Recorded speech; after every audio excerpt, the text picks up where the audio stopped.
Hello दोस्तों, ये कहानी शुरू होने से पहले अगर आपने हमारे चैनल को सब्सक्राइब नहीं किया है तो जल्दी से सब्सक्राइब करके बेल आइकॉन दबा दीजिए, क्योंकि हम आते हैं हर बार एक नई सुपर मज़ेदार कहानी के साथ। पायल, मैं सोच रहा हूँ अपने बेटे मोनू का जन्मदिन इतनी धूमधाम से मना रहे हैं तो क्यों ना हम गांव से मेरी माँ को भी बुला लें। वह भी अपने पोते का जन्मदिन मनाने के लिए गांव से आ जाएगी। वैसे भी गांव में माँ अकेली रहती है, उसका मन नहीं लगता। आरव अपनी पत्नी पायल से कहता है तो पायल गुस्से से आग बबूला होते हुए बोली, हाँ हाँ, जब देखो तब माँ लगाए रहते हो। कोई जरूरत नहीं है उस बुढ़िया को यहाँ बुलाने की। पत्नी का गुस्सा देखकर आरव का गुस्सा भी सातवें आसमान पर चढ़ गया और वो पायल की बात बिना सुने ही अपनी माँ मालती जी को फोन कर देता है। बेटे का फोन देखकर खुशी खुशी मालती जी फोन उठाते हुए बोली, हाँ बेटा, तू कैसा है? बहुत दिनों बाद याद किया है। कब से तेरे फोन का इंतजार कर रही थी मैं। कल मैंने फोन भी किया था, लेकिन बहू पायल ने फोन उठाया था। कह रही थी कि तुम किसी काम में व्यस्त हो, इसीलिए बात नहीं हो सकती। अच्छा माँ, तुमने फोन किया था, मुझे तो पता ही नहीं चला और ना ही पायल ने मुझे बताया। मालती जी समझ गई कि बहू ने जानबूझकर नहीं बताया। मालती जी कहने लगी, बेटा, 2 दिन बाद पोते का जन्मदिन आ रहा है। एक बार जन्मदिन गांव में आकर मेरे साथ भी मना लो। मुझे भी धूमधाम से अपने पोते का जन्मदिन मनाने का शौक है। मेरे पड़ोस में जो वर्मा जी है ना, उनकी पत्नी ने अपने पोते का जन्मदिन बड़े धूमधाम से मनाया है। सबको बुलाया था। मेरा भी मन करता है ये सब करने को। पायल जो आरव के पास खड़ी ये सारी बातें सुन रही थी, वो तड़ाक से बोली, गांव में क्या रखा है माँ जी? जन्मदिन मनाने के लिए मोहल्ले की 4 औरतों को बुलाकर ढोल की बजा लोगी और टीका कर दोगी, हो गया जन्मदिन। तुम क्या जानो आजकल के बच्चों का जन्मदिन कैसे मनाया जाता है? आरव नाराज होते हुए बोला, पायल, माँ मुझसे बात कर रही है, तुमसे नहीं, तो तुम बीच में बात करने की जरूरत ना समझो। ये कहकर आरव अपनी माँ से बोला, माँ, मैं ये कह रहा था कि इस बार मोनू का जन्मदिन इधर ही मना रहा हूँ और आपको बुलाने के लिए मैंने फोन किया था। आगे कभी मौका मिला तो मोनू का जन्मदिन आपके पास गांव आके मनाऊंगा। आप अपनी यही इच्छा भी पूरी कर लेना। कल सुबह मैं आपको लेने आऊंगा, आप तैयार रहना। बेटे की बात सुनकर मालती जी खुशी से फूल ही नहीं समा रही थी। बेटे ने पोते के जन्मदिन पर उसे बुलाया है। खुशी के मारे जल्दी जल्दी घर के सारे काम करने लगी और झट से कढ़ाई चढ़ाकर अपने पोते मोनू के लिए बेसन के लड्डू बनाने लगी, क्योंकि पिछली बार जब मोनू घर आया था तो उसे बेसन के लड्डू बहुत पसंद थे। पूरे दिन दादी बेसन के लड्डू दे दो, दादी बेसन के लड्डू दे दो कहता घूमता रहा था। दूसरे दिन सुबह सुबह ही आरव अपनी माँ को लेने के लिए गांव आ गया तो उसने देखा कि माँ जल्दी जल्दी सारे काम करने में लगी हुई थी। माँ की खुशी देखकर आरव बोला, माँ, आपको मेरे पास आने की इतनी खुशी होती है कि फिर मेरे साथ हमेशा के लिए क्यों नहीं रहती?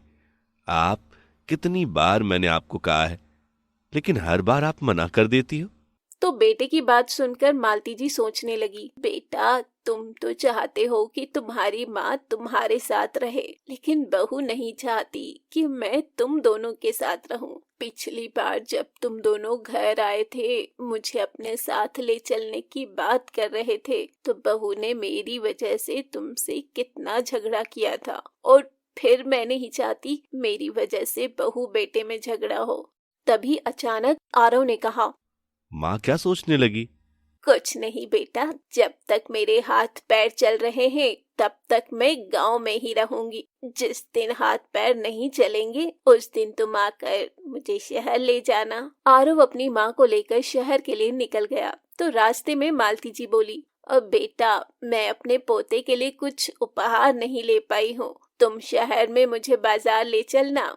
गांव में तो कुछ ढंग का मिलता भी नहीं है। अगर इधर छोटी मोटी दुकान से कुछ ले भी लूंगी तो पता नहीं बहू को पसंद आएगा या नहीं। तो आरव बोला, ठीक है माँ, तुम इधर से कुछ मत खरीदो, मेरे साथ शहर चलना। एक दिन आपको मैं बाजार लेकर चलूंगा, फिर जो अपने पोते के लिए लेना है वह ले लेना। बातें करते हुए दोनों माँ बेटे कब शहर पहुंच गए उन्हें पता ही नहीं लगा। घर पहुंचे तो पायल अपने कमरे में आराम कर रही थी। बहुत देर तक बेल बजाने के बाद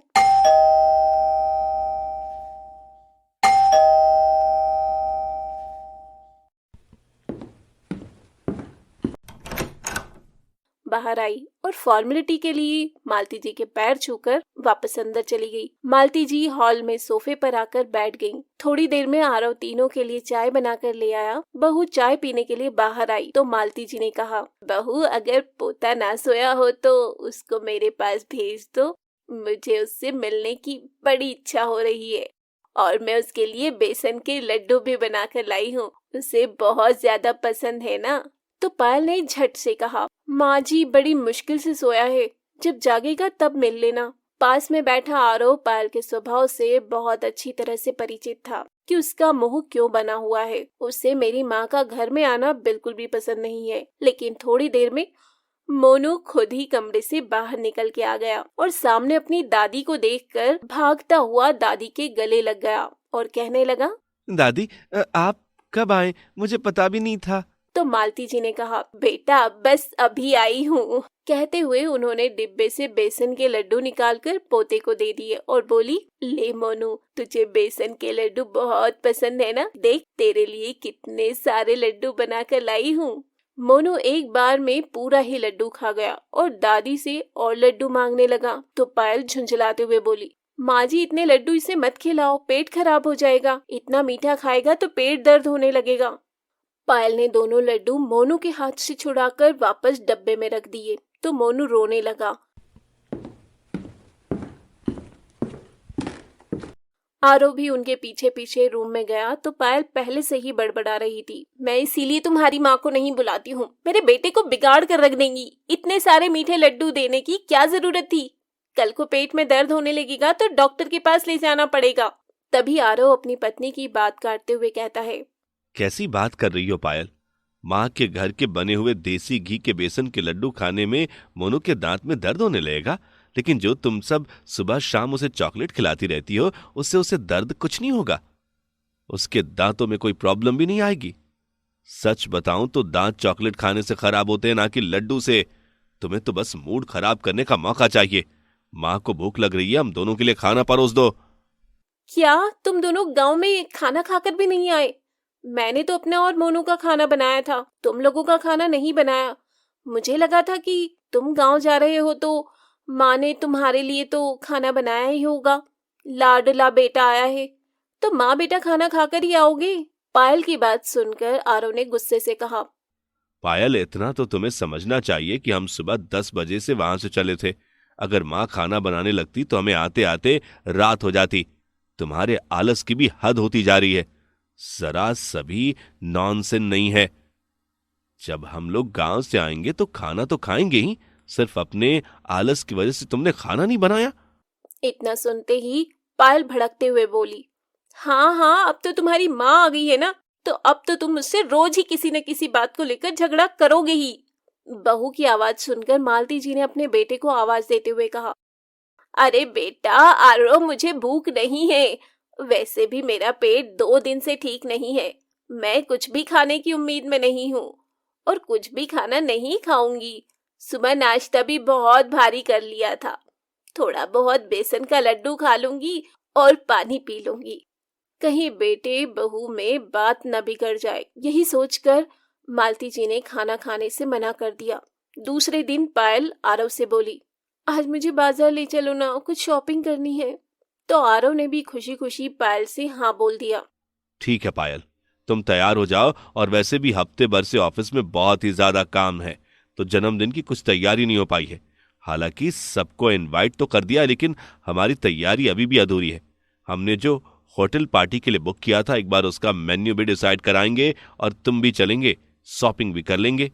तभी पायल मालती जी से बोली, माँ जी मैंने सुबह का नाश्ता तो बना दिया था, दोपहर का खाना तुम बना देना, मेरा तो पूरा दिन आज शॉपिंग में निकल जाएगा। तो मालती जी ने कहा, ठीक है बहू, तुम आराम से शॉपिंग कर लो, खाना मैं बना दूंगी। जब बहू बेटे शॉपिंग के लिए निकलने लगे तभी मालती जी को याद आया कि उसको भी अपने पोते के लिए गिफ्ट लेना है। उसने अपने बेटे बहू से कहा, बेटा तुम जा ही रही हो तो मैं भी पैसे दे देती हूँ, मोनू के लिए उसकी पसंद का गिफ्ट ले आना। ये कहते हुए मालती जी ने बहू के हाथ में 1000 रुपए थमा दिए। अगले दिन मोनू का जन्मदिन था। धूमधाम से मोनू के जन्मदिन की तैयारी चल रही थी। पूरे आंगन में मोनू ही धमाचौकड़ी मचाते हुए घूम रहा था। कभी दादी की गोद में बैठता तो कभी पापा के कंधों पर चढ़ जाता। शाम होते होते सभी लोगों का आना भी शुरू हो गया। मालती जी हॉल में जा रही थी कि तभी अचानक से मोनू दौड़ता हुआ आया। उसके हाथ से मालती जी के कपड़ों पर कोल्ड ड्रिंक गिर गई। मालती जी की साड़ी एकदम से चिपचिपी हो गई। लाइट कलर की साड़ी थी। कोल्ड ड्रिंक के दाग उसमें जगह जगह दिख रहे थे। पानी में घुलने के बाद भी वो दाग नहीं गए। तो मालती जी बहू के पास गई और बोली, बहू, मेरी पूरी साड़ी गंदी हो गई है। अब मेरे पास इतनी अच्छी दूसरी साड़ी भी नहीं है। अगर तुम्हारे पास कोई साड़ी हो तो मुझे पहनने के लिए दे दो। इतनी जल्दी मैं बाजार से खरीद के भी नहीं ला सकती हूँ ना। तो पायल ने कहा, माँ जी, मेरी साड़ी तुम्हारी तरह सस्ती नहीं है। हर साड़ी ड्राई क्लीन होकर आती है और तुम्हें तो साड़ी पहनने का ढंग भी नहीं है। अपने ही कपड़ों पर कोल्ड ड्रिंक गिरा ली। अभी तो फंक्शन शुरू भी नहीं हुआ है। सोचो, पूरे फंक्शन में मेरी साड़ी को पहनकर उसका क्या हाल करोगी। दरवाजे पर खड़ा हुआ आरव पत्नी और माँ की सारी बातें सुन रहा था। जल्दी से वो पास की दुकान पर गया और माँ के लिए एक साड़ी खरीद कर ले आया। जब वापस आया तो पायल आरव के हाथ में एक पैकेट देखकर पूछने लगी कि उसमें क्या है। तो आरव बोला, अरे तुम लोग जल्दी से गेस्ट हाउस पहुंचो, उधर सारे रिलेटिव आने वाले हैं और उनको रिसीव करने के लिए कोई तो होना चाहिए। हम दोनों अभी इधर ही हैं, ये अच्छा नहीं लगता। ये कहकर आरव ने पायल को फटाफट से कार में बैठा दिया और अपने हाथ में लिया हुआ पैकेट अपनी माँ के हाथ में थमाते हुए बोला, माँ जल्दी से इस साड़ी को पहन लो, आपके लिए नई साड़ी लेकर आया हूँ। कार में बैठी हुई पायल ने ये सब देख लिया और आग बबूला होते हुए कार से उतरकर सीधे अंदर आई और पैकेट से साड़ी निकालते हुए बोली, आरव, माँ के लिए नई साड़ी खरीद के लाए हो और एक बार भी मुझसे पूछा तक नहीं। तुम मामा करते रहते हो हमेशा। अगर अपनी माँ के लिए ही सब कुछ करना था तो मुझसे शादी क्यों की? अगर माँ की ही सारी बातें माननी थी तो मेरी क्या जरूरत थी? पायल की ये बात सुनकर आरव ने कहा, पायल, ये तुम कैसी बात कर रही हो? तुम्हारी जगह अलग है और मेरी माँ की जगह अलग है। मैंने तुम्हें किसी चीज को खरीदने से मना किया है क्या? कल तुमने जितनी खरीदारी करनी थी मैंने तुम्हें कराई। बताओ, एक बार भी मैंने मना किया? अगर मना किया हो तो बताओ तुम। हाँ, लेकिन आज जब मैं माँ के लिए कुछ पैसों की साड़ी ले आया तो तुम इतनी भड़क रही हो, जबकि कल तुम 10,000 की शॉपिंग करके आई हो। माँ ने कुछ भी कहा? घर में आराम से रहना सीखो, हर बात में कंपैरिजन करना बंद करो। माँ माँ होती है और पत्नी पत्नी होती है। मैं दोनों में फर्क अच्छे से निभाने की कोशिश कर रहा हूं। अगर तुम्हारे लिए कोई कमी छोड़ता हूं तो तुम मुझसे शिकायत करो। इतने अच्छे मौके पर भी बहू बेटे में फिर से बहस होने लगी। ये देखकर मालती जी को बहुत बुरा लगा और साड़ी को दूसरी तरफ रखते हुए बोली, बेटा, मेरी ये साड़ी सूख गई है। अब मुझे इसे पहनने में कोई समस्या नहीं है। तुम ये साड़ी बहू को ही दे दो। तो आरव ने कहा, नहीं माँ, ये साड़ी मैं तुम्हारे लिए लाया हूं और तुम्हें ही पहननी होगी। इतने पैसे तो मैं कमाता हूं कि एक साड़ी खरीदने के लिए मैं तुम्हें दे सकूं, और मुझे अपनी पत्नी से नहीं पूछना पड़ेगा। जब पत्नी लाखों की शॉपिंग करती है तो कुछ पूछती है क्या आपसे? पायल को समझना ही होगा कि मैं खुशी खुशी उसकी फरमाइश भी पूरी करता हूं या उसने ही दिखाई देता। माँ के लिए एक साड़ी खरीद लाया तो उसे खटक गया। पायल को अपने स्वभाव में बदलाव लाना पड़ेगा माँ, उसका ये नेचर मुझे बिल्कुल भी पसंद नहीं है। आरव की बात सुनकर पायल पैर पटकती हुई वहां से चली गई। मालती जी सोचने लगी कि मेरी वजह से बहू बेटे में कहासुनी हो गई। पोते का जन्मदिन होते ही मैं वापस गांव चली जाऊंगी। अब नहीं रुकूंगी यहाँ।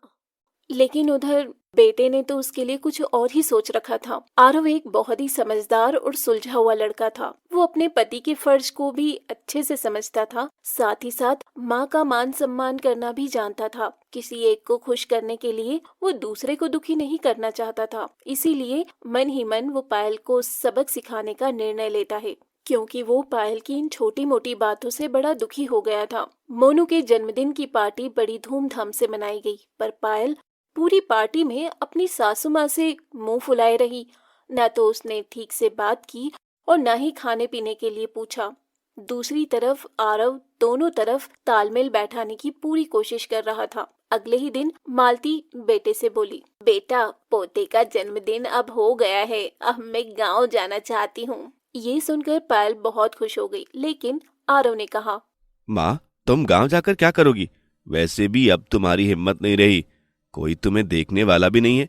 अगर कभी तबीयत भी खराब हो जाए तो कोई गोली तक देने वाला भी नहीं है, और तुम कहीं नहीं जाओगी, मेरे पास शहर में ही रहोगी। अब आपके बेटा बहू हैं तो तुम्हें गांव अकेले रहने की जरूरत क्या है?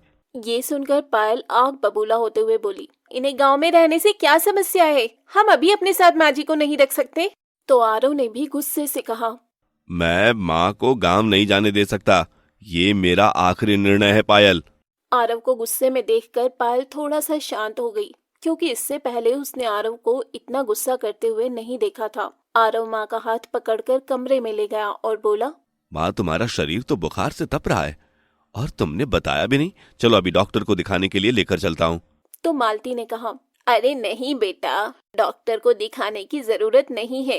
मैंने बुखार की दवाई खा ली थी, रात में उसका असर भी हो गया था। अभी सुबह नाश्ता करके फिर से खा लूंगी तो ठीक हो जाएगा। इतना कहकर मालती कमरे में आराम करने के लिए चली गई। इधर आरव भी अपने ऑफिस चला गया। शाम को जब ऑफिस से वापस आया तो देखा पायल सज धज कर कहीं जाने के लिए तैयार बैठी थी। तो आरव ने पूछा, क्या हुआ पायल, कहीं जा रही हो क्या? हाँ, आज मेरी माँ ने हम दोनों को डिनर पर बुलाया है। तुम भी जल्दी से हाथ मुंह धोकर कपड़े चेंज कर लो, फिर चलते हैं। पायल ने जैसे ही कहा तो आरव बोला, पायल, अपनी माँ के घर तुम ही चली जाओ, मैं नहीं जा सकता। क्यों? तुम क्यों नहीं जा सकते? पायल ने पूछा तो आरव बोला, पायल, तुम्हें दिखाई नहीं दे रहा माँ की तबीयत ठीक नहीं है, मैं उनको अकेले छोड़कर नहीं जा सकता। तो पायल ने कहा, माँ जी को थोड़ा सा बुखार ही तो है, और बुढ़ापे में तो थोड़ी बहुत तबीयत खराब होने लगती है ना। बुढ़ापे में तो सब चलता है। तुम सिर्फ अपनी माँ की सोच रहे हो, और मेरी माँ का क्या, जिन्होंने मुझे फोन करके खाने के लिए इनवाइट किया है। तो आरव ने कहा, पायल, तुम्हारी माँ का फोन तुम्हारे पास आया है, मेरे पास नहीं, और मुझे तो इसके बारे में कुछ भी पता नहीं है। तुम्हें अगर जाना है तो तुम चली जाओ, मैं मना नहीं करूंगा, लेकिन मैं अपनी माँ को इस हाल में छोड़कर नहीं जाऊंगा। इतना कहकर वो अपनी माँ के कमरे में उनका हालचाल पूछने के लिए चला गया। पायल तो सुबह से ही भड़की हुई बैठी थी। अब जब आरव उसकी माँ के घर डिनर पर जाने से मना कर देता है तो वो आग बबूला हो गई और कहने लगी, अगर मुझे पता होता कि तुम अपनी माँ के इतने चमचे हो तो मैं तुमसे कभी शादी नहीं करती, पूरी जिंदगी अपनी माँ के साथ ही रहती। क्या जरूरत थी तुम्हें शादी करने की, जब पूरा समय माँ ही माँ करना है। और पता नहीं अकेले में क्या क्या बातें करते हो, पक्का मेरी बुराई करते होंगे। जब से तुम्हारी माँ यहाँ पर आई है तब से तुम मुझे कम समय देते हो। पायल की बात सुनकर आरव ने भड़कते हुए कहा, ये क्या बातें कर रही हो पायल? अगर मैं माँ से कुछ देर बात कर लूं तो तुम्हारा मुंह क्यों फूल जाता है, और हमेशा तुम्हें यही लगता है कि माँ से तुम्हारी बुराई कर रहा हूं मैं। अरे तुम्हारे अलावा भी दुनिया में बहुत सारे काम हैं, तुम्हारी बुराई मैं क्यों करूंगा पायल? मैं सिर्फ तुमसे इतना कह रहा हूं कि माँ की तबीयत ठीक नहीं है, मैं उन्हें अकेला छोड़कर नहीं जाऊंगा। तभी मालती वहां आ गई और अपने बेटे से कहने लगी, बेटा, क्यों मेरे लिए झगड़ा कर रहे हो? चले ही क्यों नहीं जाते? मेरी तबीयत अब ठीक है। माँ की जिद करने पर आरव पायल के साथ उसके मायके चला गया। रात के 10 बजे तक दोनों पति पत्नी वापस आ गए। उस पूरी रात आरव को नींद नहीं आई, क्योंकि सब कुछ अच्छा करने के बाद भी उसकी पत्नी खुशी नहीं होती। आजकल पायल हमेशा सिर्फ शिकायत ही करती रहती है, जबकि उसे खुद का नहीं दिखाई देता। घर में मेरी माँ के रहते हुए भी पूरे दिन से बात नहीं करती, और मायके में 5-5 घंटे फोन पर चिपकी रहे। मैं कुछ नहीं कहता, पानी सर से ऊपर हो रहा है, मुझे कुछ करना ही होगा। सुबह उठकर आरव ने पायल से कहा, पायल, तुम्हें जो मुझसे शिकायत करती हो ना, मैं तुम्हें समय नहीं देता, इसलिए आज मैंने तुम्हारे लिए छुट्टी ली है। हम दोनों मूवी देखने चलते हैं, तैयार हो जाना। ये सुनकर पायल खुशी खुशी मूवी देखने के लिए तैयार हो गई। तभी पायल के मायके से उसकी माँ का फोन आ गया। वो पायल से कहने लगी, पायल, तुम्हारे पिताजी की तबीयत बहुत खराब है, जल्दी से घर आ जाओ। तो पायल ने आरव से कहा, मुझे मेरी माँ के घर ले चलो, मेरे पिताजी की तबीयत ठीक नहीं है। तो आरव ने भड़कते हुए कहा, पायल, तुम्हारे पिताजी का बुढ़ापा है, बुढ़ापे में तो ये सब लगा ही रहता है, और तुम्हारी माँ है ना उनको देखने के लिए। आज तो मैंने छुट्टी तुम्हारे लिए ली है, वैसे भी तुम्हारी शिकायत रहती है मैं तुम्हें समय नहीं देता हूँ। मेरा आज का समय पूरा तुम्हारे लिए है। मैं फालतू में तुम्हारे पिताजी के पास जाने में अपना समय नहीं बर्बाद करूंगा। ये तुम कैसी बातें कर रहे हो आरव? मेरे पिताजी बीमार हैं और तुम्हें मूवी देखने और घूमने फिरने की पड़ी है। आरव ने पायल की बात नहीं मानी और उसे घुमाने फिराने के लिए ले गया। दूसरी तरफ चुपके से ससुराल में फोन करके अपने ससुर जी का हालचाल पूछ लिया कि उधर सब ठीक ठाक है ना। लेकिन इधर पायल का मूड मूवी देखने में कम और मायके में ज्यादा लगा हुआ था। वो सोचती रही कि मेरे पिताजी तो ठीक होंगे ना, पता नहीं उनको क्या हुआ होगा, मैं एक बार उनको फोन करके पूछ लेती हूँ।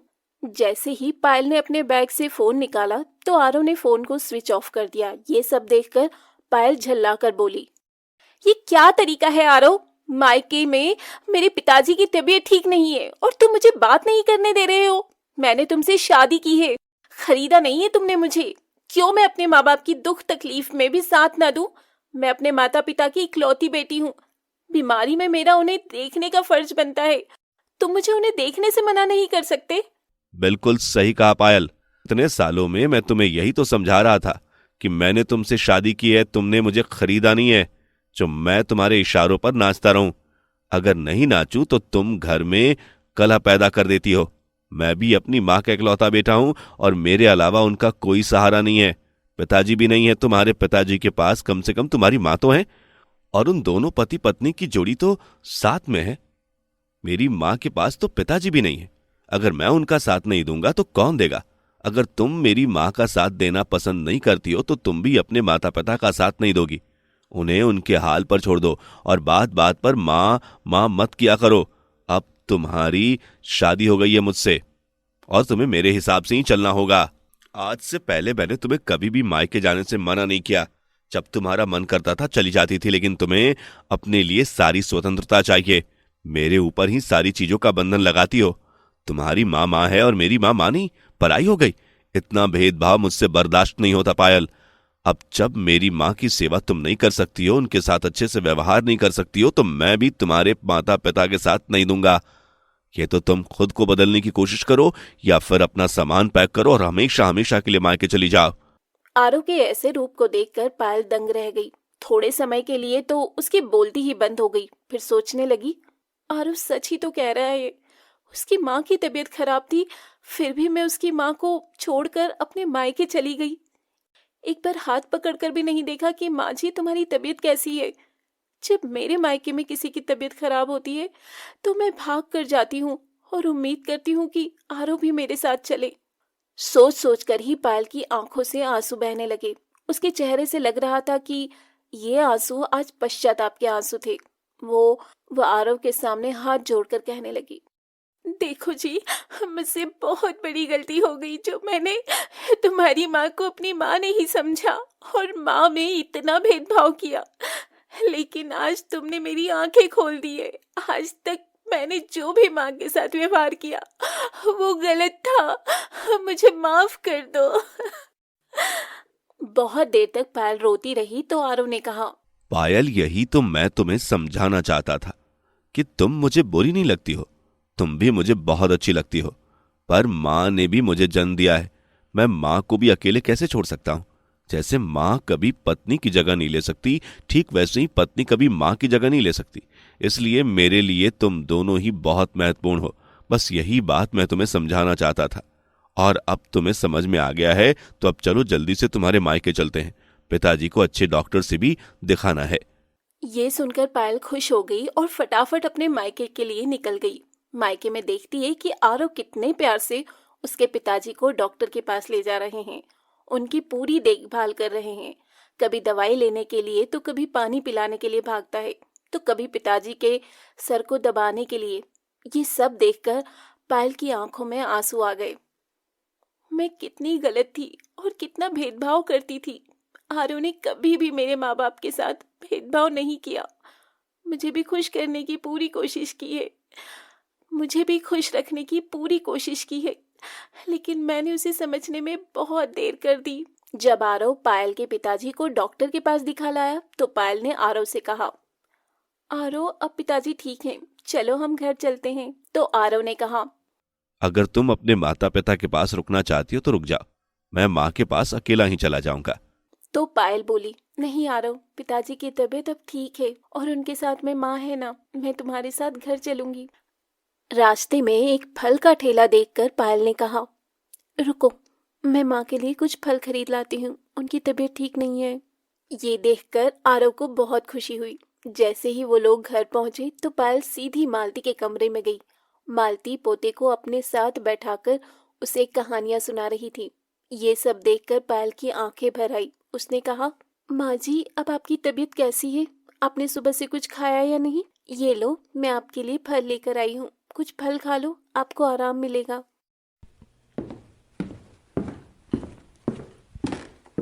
कहते हुए पायल अपनी सास का हाथ पकड़कर उसका बुखार देखने लगी। माँ जी का बुखार ठीक है। बहू के बदले हुए व्यवहार को देखकर मालती दंग रह गई।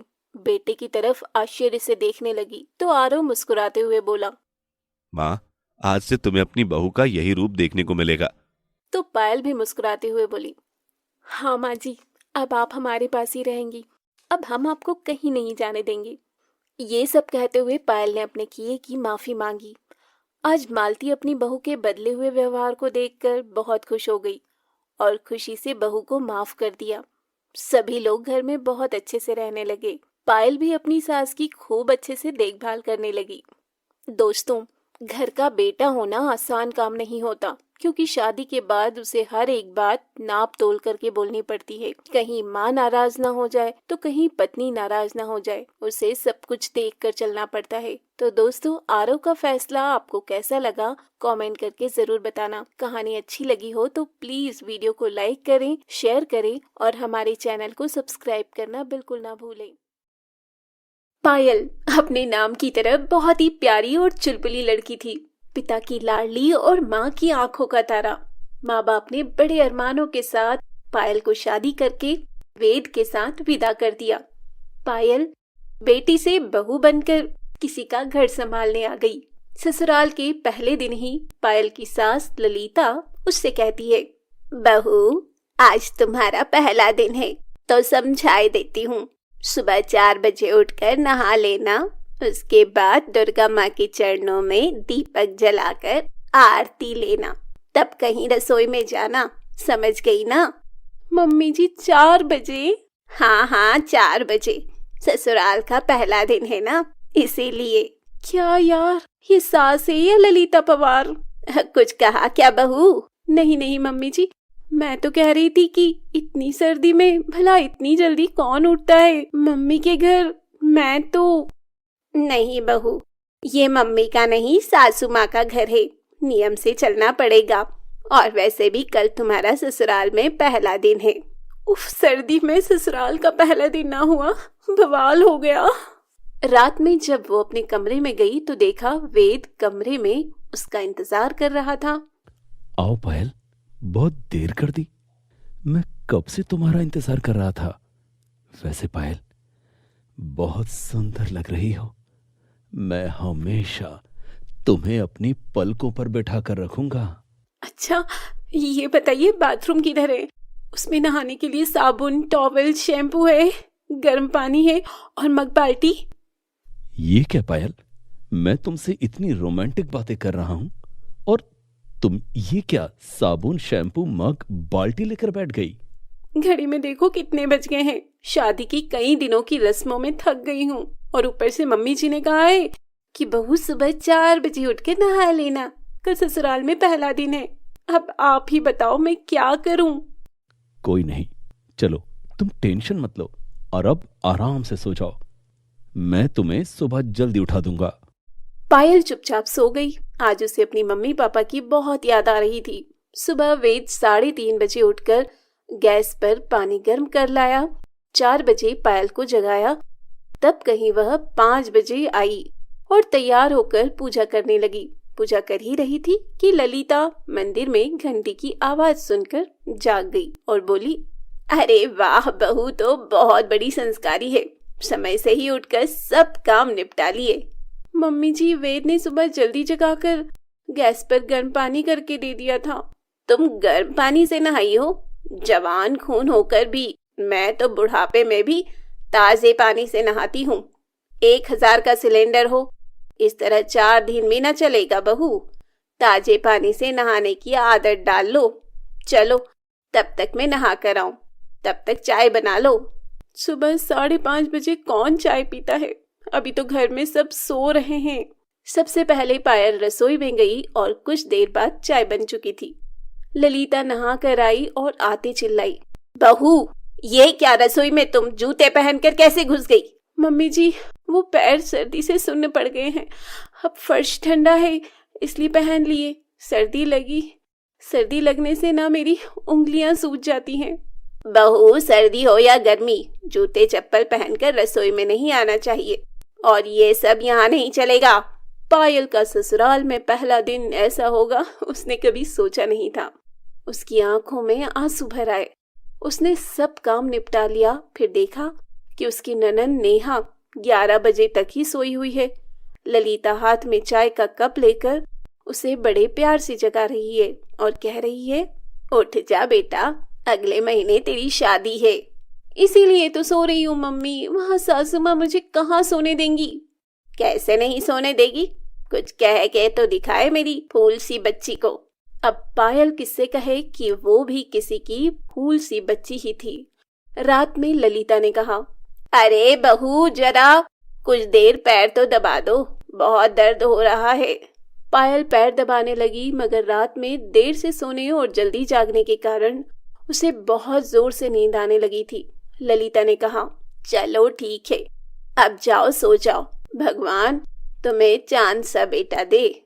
मम्मी जी, अगर मैं ऐसे ही 12 बजे सोकर 4 बजे उठती रही तो आपका आशीर्वाद कभी पूरा नहीं होगा। कुछ कहा क्या बहू? नहीं मम्मी जी, भला मैं आपको कहाँ कह सकती हूँ। रात बीत गई। अगली सुबह फिर वही सब।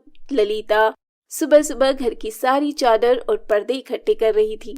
जैसे ही पायल रसोई में चली, ललिता ने टोक दिया, अरे रुको, बहू कहाँ जा रही हो? मम्मी जी, चाय बनाने। तुम चाय वाय रहने दो, मैं बना लूंगी। तुम ये कपड़े धो लो, शादी में सब गंदे हो गए हैं ना। मम्मी जी, इतनी सुबह, अभी तो 6 बजे हैं, पानी बहुत ठंडा है और इतने सारे कपड़े। बहू, तुम्हें कुछ जरूरत से ज्यादा ठंड लगती है, कपड़े तो धोने ही पड़ेंगे। ठीक है मम्मी जी, मैं ना मशीन लगा देती हूँ। अरे नहीं बहू, इस महीने तो वैसे ही बिजली का बिल बहुत ज्यादा आएगा, ऐसे काम ना चलेगा। कुछ बचत करना सीखो, इसलिए कपड़े हाथ से धो लो। पायल रोते रोते कपड़े हाथ से धोने लगी। ठंडे पानी में काम करने से उसके हाथ पैरों की उंगलियां सूज गई, लेकिन वो चुपचाप सारे काम करती। नेहा की शादी का समय आ गया। विदा के समय ललिता नेहा की सास से बोली, अरे समधन जी, मेरी एक ही बेटी है जिसे मैंने बड़े लाड़ प्यार से पाला है, इसे अपनी बेटी समझकर इसका ध्यान रखना। अरे समधन जी, चिंता ना करो, आपने जैसे अपनी इकलौती बहू को रखा है, मैं भी बिल्कुल इसका ऐसे ही ख्याल रखूंगी। ये सुनते ही ललिता के कान खड़े हो गए। उसे अपना कहा और किया सब याद आ गया। 2 दिन बाद ही नेहा रोती हुई वापस आ गई। ललिता ने हैरानी से पूछा, क्या हुआ मेरी बच्ची? अरे तुम इस तरह रोती हुई वापस क्यों आ गई? मैं अब उस घर में वापस नहीं जाऊंगी माँ। जानती हो मेरी सास मुझे सुबह 5 बजे उठाकर ताजे पानी में नहाने को कहती है। पहले दिन ही ठंडे पानी में कपड़े धोए और बर्तन भी धोए। ये देखो मेरे हाथ ठंड से लाल पड़ गए हैं। हाय मेरी बच्ची, अब मैं दोबारा तुम्हें उस घर में कभी नहीं भेजूंगी। ठंड में कितना बुरा हाल हो गया है मेरी बेटी का, वो भी ससुराल में पहले ही दिन। मम्मी जी, मैं तो कहती हूँ डाइवोर्स दे देना चाहिए। भला 5 बजे कौन सास बहू को ठंड में नहाने के लिए कहती है? आप भी तो मेरी सास हैं। आज तक आपने तो मुझे कभी भी 5 बजे नहाने के लिए नहीं कहा। पहले दिन ही 4 बजे जगाया और आज भी 4 बजे ही नहाने को कहती हैं। रही बात कपड़े और बर्तन की, यहाँ तो मैं कर लेती हूँ, लेकिन वहाँ हमारे घर की बेटी करे, वो भी ससुराल के पहले दिन। ऐसा नहीं होना चाहिए मम्मी जी, तुम तलाक दे दो नेहा। हाँ। ललिता पायल की बात सुनकर बहुत शर्मिंदा हुई। मैं समझ गई कि जैसा उसने अपनी बहू के साथ किया वैसा ही उसकी बेटी के साथ हुआ। अगर सब सास बहू को बेटी की तरह समझने लगे तो किसी भी बेटी का ठंड में ससुराल का पहला दिन ऐसा नहीं होगा। ललिता बोली, बहू मुझे माफ कर दो, मैं भूल गई थी कि तुम भी किसी की बेटी हो। आज के बाद जब तुम्हारा मन करे तब नहाना, बर्तन और कपड़े हमेशा गर्म पानी में धोना। पायल अपनी सास की बात सुनकर बहुत खुश हुई और कहने लगी, नेहा इतनी टेंशन मत लो, मैं आपकी सासू माँ से प्यार से बात करके सब ठीक कर दूंगी। उसके बाद पायल ने अपनी आप बीती नेहा की सास को बताई तो उसकी आंखें नम हो गई। उसने पायल से वादा किया कि अब वो कभी भी नेहा को जल्दी उठकर नहाने के लिए नहीं कहेगी। और फिर नेहा अपने ससुराल चली गई। अब पायल और ललिता ठंड में देर तक सोती और गर्म पानी में काम करती, लेकिन ठंड में ससुराल का पहला दिन वो आज तक नहीं भूल पाई। रवि, तुम्हें पता है मेरी सहेली वर्षा ने 1.5 लाख का फ्रिज खरीदा है। आजकल वो जो अलमारी वाला चल रहा है ना, वो खरीदा है उसने। और एक तुम हो, मैं तुमसे कब से कह रही हूँ कि एक माइक्रोवेव लेकर दे दो, वो भी नहीं लेकर देते हो। फ्रिज देखो इतना पुराना हो गया है। सुनो ना, हम भी अपनी रसोई में नए सामान लेते हैं, अपनी रसोई को नया बनाते हैं, बिल्कुल अमीरों के जैसे रसोई। शालिनी, तुम जानती हो कि शादी के तुरंत बाद मैंने यह फ्लैट लोन पर लिया था। अभी इसकी भी किश्त भर रहा हूँ, ऊपर से घर का खर्चा और भी बहुत सारे खर्चे हैं। मेरे लिए अभी इतने पैसे निकालना बहुत मुश्किल है। तुम्हारी सहेलियां बहुत अमीर हैं, वे सब आराम से ले सकती हैं, पर तुम तो मुझे समझ सकती हो ना। शालिनी चाय का कप और प्लेट उठाकर रसोई में चली जाती है। किस्मत मेरी ही खराब है जो मैंने तुमसे शादी की। मेरे पापा तो मेरे लिए बड़े बड़े घर के रिश्ते बता रहे थे, पर मैं पागल थी जो तुमसे प्यार कर बैठी और तुमसे लव मैरिज करने की जिद कर ली। एक तो पहले ही ठीक ठाक घर में पैदा हुई जहाँ इतने पैसे नहीं थे, शादी हुई वो भी ऐसे घर में जहाँ पर पैसे के नाम पर कंजूसी है। सोच समझ कर पैसे खर्च करो। शालिनी अभी बोल ही रही थी कि उसकी सास मंदिर से आ जाती है। वो शालिनी की बातें सुन चुकी थी। शालिनी बहू कर तो रहा है रवि, और कितना करे बेचारा, पूरा दिन मेहनत करता है। तुम्हें तो सपोर्ट करना चाहिए और तुम हो कि उसको सुना रही हो, उसकी कमजोरी का उसे एहसास दिला रही हो। एहसास दिलाना पड़ेगा, इनके बस का कुछ नहीं है। मैं अपनी इच्छाओं को नहीं मार सकती। मैं अपनी सहेली कल्पना के घर जा रही हूँ। रात की रोटी माँ जी आप बना लेना, मेरा डिनर मेरी फ्रेंड के घर पर है। शालिनी मुंह बनाती हुई अपने कमरे में चली जाती है। रवि अपने काम पर चला गया और उसकी सास दूसरे कामों को देखने लगी। शाम के समय शालिनी अपनी सहेली कल्पना के घर जाती है। शालिनी जब कल्पना की रसोई देखती है तो वो हैरान रह जाती है। कल्पना की रसोई आलीशान थी। वहाँ पर भी सभी तरह के बढ़िया किचन इलेक्ट्रॉनिक्स रखे हुए थे। शालिनी की सहेली वर्षा भी वहाँ आई हुई थी। कल्पना, तुम्हारी रसोई तो बहुत अच्छी है, मेरी रसोई में तो ये सब है ही नहीं। तुम लोग ये सब कैसे खरीद लेते हो यार? क्या हस्बैंड पैसे देते हैं? कौन देगा, हस्बैंड ही देते हैं। जब शादी किए तो हमारे खर्चे तो उन्हें उठाने ही पड़ेंगे ना। लेकिन ऐसा नहीं है, वो मेरी नन्ना थोड़ी कम पैसे वाली है, तो जो फ्रिज मैंने लिया है उसे बहुत पसंद आया था, उसने भी खरीदा है, पर किश्तों में लिया है। अगर तू चाहे तो तुझे भी किश्तों में फ्रिज मिल सकता है, बस थोड़े पैसे पहले देने पड़ते हैं, उसके बाद तुम इंस्टॉलमेंट्स में दे सकती हो। क्या तू सच कह रही है? कितने पैसे देने पड़ेंगे? वो मैं अभी अपनी ननन से पूछ लेती हूँ, वो तो बहुत कुछ किश्तों में लेती रहती है। उन्होंने तो धीरे धीरे करके पूरी रसोई ऐसी बना दी अपनी की पूछो मत। महंगी से महंगी बढ़िया बढ़िया इलेक्ट्रॉनिक आइटम्स, सारी किचन ऐसी ही उनकी सजी रहती है। वर्षा की बातें सुनकर शालिनी के मन में लालच आ जाता है और वो भी अपनी सहेली के कहने पर रसोई के लिए महंगा वाला फ्रिज खरीद लाती है। शालिनी, ये क्या है इतने बड़े बक्से में? माँ जी, मैंने वो बताया था ना, आजकल अलमारी वाले फ्रिज चल रहे हैं, मैंने वही खरीदा है। 5 लाख का फ्रिज है। मैं तो बहुत खुश हूँ। 5 लाख? पर इतने पैसे आए कहाँ से बहू? अरे माँ जी, 5 लाख एक साथ नहीं दिए हैं, मेरी किश्त बनी है। 2 साल तक हर महीने थोड़े थोड़े पैसे देने हैं। बस अब मैं इसको बढ़िया से रसोई में सजा देती हूँ, फिर इसमें अच्छे अच्छे सामान लाकर रखूंगी। उस दिन के बाद शालिनी ने रसोई की हर चीज किश्तों में खरीदना अपनी आदत बना लिया। वो तो अपनी रसोई को बिल्कुल अमीर रसोई बनाना चाहती थी, इसलिए आज फ्रिज, कल महंगा वाला माइक्रोवेव, फिर जूसर, कभी कुछ तो कभी कुछ। इस समय शालिनी के ऊपर कम से कम 8 से 9 लाख का कर्ज था। आज फिर शालिनी ने एक कॉफी मशीन मंगवा ली जिसकी कीमत 40,000 रुपए थी। तभी रवि आ जाता है। उस समय शालिनी की सहेलियां चाय पर आई हुई थी। शालिनी उनके सामने अपनी रसोई की चीजें दिखा रही थी। कैसी लगी मेरी नई कॉफी मशीन? सचमुच कॉफी तो इस कॉफी मेकर में बहुत टेस्टी बनी है। वैसे तेरी रसोई बिल्कुल अमीरों वाली बन गई है। अब ना इस रसोई को तुड़वा कर एक नया मॉड्यूलर किचन बनवा ले। सारा सामान तेरा उस किचन में सेट हो जाएगा। हाँ वर्षा ठीक कह रही है। कल्पना की किचन तो तूने देखी है ना? मैंने भी कल्पना की जैसी किचन बनवाई है। सब कुछ स्टील की और वुड के दरवाजे, अलमारियां बहुत बढ़िया होती है। पूरा मॉडर्न किचन बन जाता है। इसमें भी तू बनवाने के बाद थोड़े थोड़े पैसे दे सकती है। पूरे पैसे एक साथ देने की जरूरत नहीं है। अच्छा, कितने लाख की बन जाएगी? वो तो तेरे ऊपर डिपेंड करता है कि तू उसमें कितना खर्चा कर सकती है। वैसे 1 लाख से 5 लाख के बीच में आराम से बन जाएगी। वो मैं बात कर दूंगी। है मेरी जानकारी में वो थोड़े थोड़े पैसे लेकर बना देंगे। ठीक है, मैं प्लान करती हूँ। अच्छा, तुम लोग कॉफी पियो, मैं तुम्हारे लिए अपने नए एयर फ्रायर में बने स्नैक्स लेकर आती हूँ। शालिनी बहू, रवि बहुत देर से आया हुआ है, मेरे कमरे में बैठा है। वो थोड़ा परेशान लग रहा है। अच्छा, मैं देखती हूँ।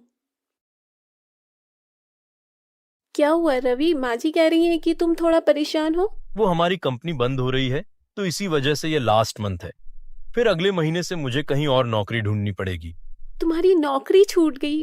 पर तुम तो मुझे इस महीने कुछ पैसे देने वाले थे। इसलिए समझाती थी बहू, पर तुम मेरी बात सुनती कहाँ थी। हमारे बड़े बुजुर्ग कह गए हैं कि जितनी चादर हो उतने पैर पसारने चाहिए। मैंने सोच लिया है माँ जी, मैं ये सब चीजें बेच दूंगी। जब मैं पैसे ही नहीं भर सकती तो मैं ये सब चीजें रखकर क्या करूंगी? पता नहीं रवि की नौकरी कब लगेगी, और जब लगने के बाद भी 1 महीने बाद पैसे आएंगे और घर में दूसरी चीजों के लिए भी पैसों की जरूरत होगी। शालिनी अभी बात कर ही रही थी कि उसकी सहेली कल्पना और वर्षा आ जाती है। वो सारी बातें सुन चुकी थी। शालिनी, वो मेरा पर्स यहाँ रह गया था। परेशान मत हो, तू हमारी दोस्त है और दोस्त हमेशा सुख दुख के साथ ही होते हैं। हमने ही तुझे ये सब खरीदने के लिए उकसाया था और हम ही तुझे हल बताएंगे। देख, अब मैं ये नहीं कहूंगी कि तू हमसे कर्जा लेकर किश्त भर, बल्कि मैं ये कहूंगी कि तू नौकरी कर। सच, अगर ऐसा हो सकता है तो मैं तुम दोनों के साथ जरूर काम करूंगी। Thank you Kalpana, thank you Varsha, तुम दोनों मेरी सबसे प्यारी दोस्त हो। शालिनी की आंखों में खुशी के आंसू आ जाते हैं और अपनी सहेलियों की वजह से उसे हिम्मत मिलती है। और आज शालिनी की दोनों सहेलियों ने उसका साथ दिया और धीरे धीरे करके शालिनी ने मेहनत के साथ अपनी सारी किश्त उतार दी। साथ ही घर की आर्थिक स्थिति में भी बहुत सुधार हो गया, क्योंकि अब रवि और शालिनी दोनों वर्किंग थे। आपने हमारे चैनल को सब्सक्राइब नहीं किया है तो जल्दी से सब्सक्राइब कर लीजिए। इस वीडियो को लाइक, शेयर, कमेंट करना ना भूलें। फिर मिलेंगे अगले एपिसोड के साथ।